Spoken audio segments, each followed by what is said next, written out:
जय श्री कृष्णा। राधे राधे। आज हम बड़ अमावस की पूजा विधि और उनकी कथा सुनेंगे। बड़ सावित्री व्रत जेठ माह की अमावस्या होता है। इसमें त्रयोदशी के दिन तक उपवास रखते हैं। हवन किया जाता है, बड़ की पूजा की जाती है। भिगे चने, कुकू, चावल, फूल, फल, दक्षिणा आदि चढ़ाकर कच्चा सूत बड़ को लपेटकर परिक्रमा की जाती है। बड़ के पत्तों के गहने बनाकर पहनने चाहिए और कल्पना निकालकर कहानी सुने। नेक कथा। मध्य देश के राजा अश्वपति की यहाँ पुत्री सावित्री का जन्म हुआ। सावित्री ने सत्यवान की कीर्ति सुनकर मन में उसे अपना पति मान लिया था। राजा ने भी हाँ भर दी।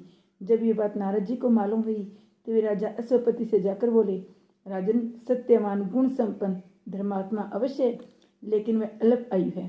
केवल 1 वर्ष बाद ही उसकी मृत्यु हो जाएगी। नारद जी की बात सुन राजा अश्वपति उदास हो गया। विचार करके सारी बात अपनी पुत्री सावित्री को कह सुनाई, पर सावित्री मानी नहीं। भय करवाना पड़ा।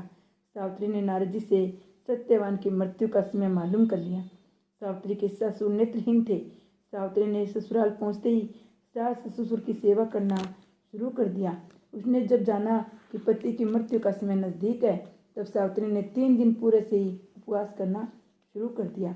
मृत्यु के दिन नित्य की भांति सत्यवान लकड़ी काटने जाने लगा। तब सावित्री भी सासुर की आज्ञा से सत्यवान के साथ चली गई। सावित्री जंगल में जाकर लकड़ी काटने लगी।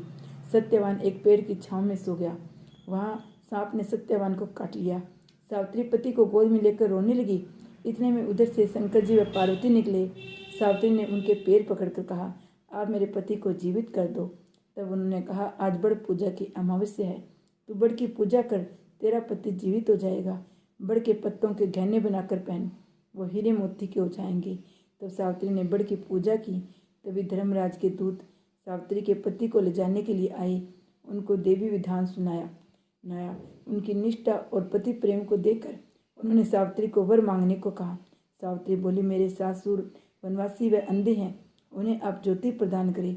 यमराज ने तथास्तु कहा। सावित्री से लौट जाने को कहा।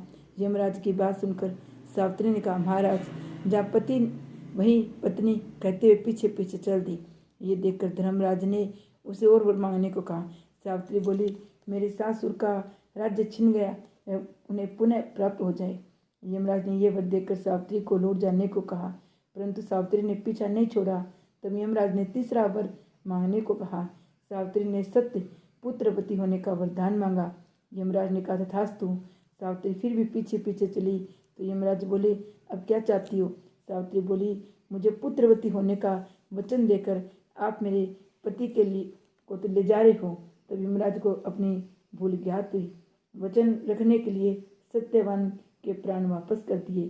सावित्री उस पेड़ के पास आई जहाँ उनके पति का मृत शरीर पड़ा था। उसमें जीवन का संचार हुआ। सत्यवान उठकर बैठ गया और घर आकर देखा, माता पिता को दिव्य ज्योति वाला राज्य वैभव युक्त मिल गया। इनके बाद सत्यवान सावित्री ने 100 पुत्रों के साथ चिरकाल तक अखंड सौभाग्य राज्य सुख को प्राप्त किया। जिस तरह सावित्री को पुत्र सुख और अखंड सौभाग्य दिया भगवान, वैसा सभी को देना। कहानी सुनने वाले को, कहने वाले को, सभी को बड़ अमावस की पूजा करने वाले को अखंड सौभाग्य देना। इसके बाद हम गणेश जी की कहानी सुनेंगे। एक मेंढक व मेंढकी थे। मेंढकी ने विनायक जी का नियम था। मेंढक चिढ़ता और कहता, तू रोज पर पुरुष का नाम लेती है, अब कभी लिया तो तेरा सर फोड़ दूंगा। विनायक जी सुन रहे थे। उन्हें क्रोध आया। सोचने लगे, इन्हें पर्चा दिखाना पड़ेगा। थोड़ी देर में राजा की दासी आई। दोनों को पकड़कर हांडी में उबालने चढ़ा दिया। दोनों सीझने लगे। मेंढक बोला, मेंढकी, बड़ा भारी कष्ट आए, तेरे विनायक जी को याद कर, ऐसे तो अपने दोनों मर जाएंगे। मेंढकी 7 बार संकट काटो विनायक जी, संकट काटो कहकर मन में प्रार्थना करने लगी। इतने में 2 सांड लड़ते हुए आए और सींग से हांडी के मारी हांडी फूट गई। वे दोनों उछलते कूदते सरोवर की तरफ चले गए।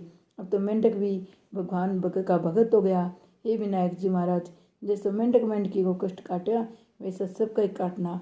जय गणेश जी महाराज की जय।